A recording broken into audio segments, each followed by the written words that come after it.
अस्सलामु अलैकुम वरहमतुल्लाहि वबरकातुहू। उम्मीद है आप खैरियत से होंगे। आज एतकाफ के मौजू पर हम आपसे कुछ बातें डिस्कस करने लगे हैं। अल्लाह के नबी सल्लल्लाहु अलैहि वसल्लम ने फरमाया कि जो शख्स माह रमज़ान में एतकाफ करता है उसको 2 हज और 2 उम्र के बराबर सवाब अता किया जाता है। फिर मैं आपको क्यों ना बताऊं कि एतकाफ करने के कितने फ़वाइद हैं। एतकाफ जब बंदा करता है तो अल्लाह ताला उसे बहुत सारे गुनाहों से बचा लेता है। आज आप देख रहे हैं हम जिस माशरे का हिस्सा हैं, जिस सोसाइटी का हिस्सा हैं, वहां गुनाह आम हो चुका है। सिर्फ एक ही जगह है जो गुनाह से बची हुई है, वो है अल्लाह का घर यानी मस्जिद।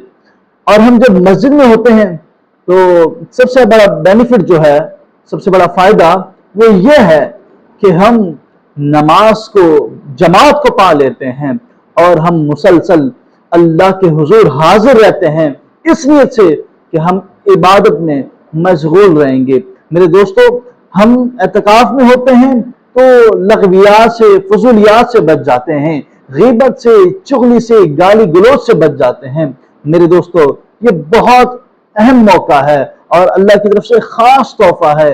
आइए इस रमजान एतकाफ की नेमतें समेटें। और एतकाफ में बहुत बड़ा चांस होता है क्योंकि एतकाफ वाला तो हर वक्त अल्लाह के घर में अल्लाह का मेहमान बनकर मौजूद होता है, तो एतकाफ वाले को ज्यादा आसानी होती है कि वो ताक रातों को हासिल कर ले। दोस्तों, एतकाफ की 3 किस्में हैं। पहली किस्म जो है वो है एतकाफ मुस्तहब, यानी ये वो एतकाफ है आप जब चाहें, कोई भी लिमिट हो, कोई भी दौरानिया हो, मुद्दत हो, आप एतकाफ बैठ सकते हैं। 1 मिनट भी, 5 मिनट भी, 10 मिनट भी, महीना भी, ये मुस्तहब एतकाफ है। इसके बाद जो दूसरी किस्म है वाजिब एतकाफ। वाजिब एतकाफ वो है कि आपने नजर मानी, मन्नत मानी कि फला काम हो जाए तो मैं इतने दिन एतकाफ बैठूंगा, तो ये एतकाफ आप पर वाजिब हो चुका है। और वाजिब एतकाफ के लिए कम से कम 1 दिन है और उसकी शर्त यह है कि रोजा भी रखेगा साथ में। अब हम तीसरी किस्म की तरफ चले जाते हैं। तीसरी किस्म एतकाफ सुन्नत है, सुन्नत अल किफाया, यानी इलाके में से, मोहल्ले में से अगर कोई ना बैठा तो पूरा इलाका मोहल्ला गुनाहगार होगा। अगर कुछ लोग बैठ जाते हैं तो फिर इलाके वाले गुनाह से बच जाएंगे। और अगर कोई तोड़ देता है एतकाफ तो फिर उस पर इसका मुकम्मल करना लाजिम होगा। और ये वो एतकाफ है जो रमजान मुबारक के आखिरी अशरा में मुनक़िद किया जाता है। नबी करीम सल्लल्लाहु अलैहि वसल्लम ने हर साल इस माह रमजान के एतकाफ का इनकाद किया और एक साल किसी वजूहात की बिना पर आपके आका, मेरे आका सल्लल्लाहु अलैहि वसल्लम ने एतकाफ नहीं कर पाए थे, तो उसकी क़ज़ा आपने आइंदा साल की थी। आपके सामने चंद अहम मसाइल जो एतकाफ में पेश आते हैं वो हम पेश करने की कोशिश कर रहे हैं कि अगर मोतकिफ एतकाफ में बैठने वाला बीमार हो जाए तो अगर वो दवाई की नीयत से बाहर जाता है तो उसका एतकाफ टूट जाएगा, क्योंकि दौरे हाजरा में ऐसे परहेजगार नेक डॉक्टर मौजूद हैं कि जो मस्जिद में आकर इलाज का मामला कर सकते हैं। और अहम मसला यह है कि अगर एतकाफ करने वाला नापाक हो जाए, उस पर गुस्ल आ जाए, तो फिर उस पर यह लाजिम है कि वो एतकाफ में रहे।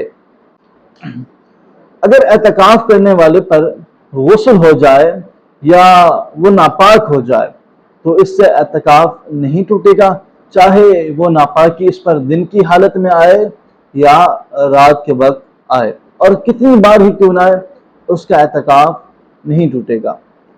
इसके अलावा कुछ लोग गर्मी की वजह से ठंडक हासिल करने के लिए मस्जिद से बाहर जाते हैं, तो ये गलत करते हैं। आपको 1 मिनट भी मस्जिद से बाहर नहीं जाना। سوائے شرعی تقاضے کے، ورنہ آپ کا اعتکاف فاسد ہو جائے گا۔ اس کے سوا اگر کسی نے اعتکاف توڑ دیا تو پھر آپ پر اعتکاف کی قضا کرنا لازم ہوگی۔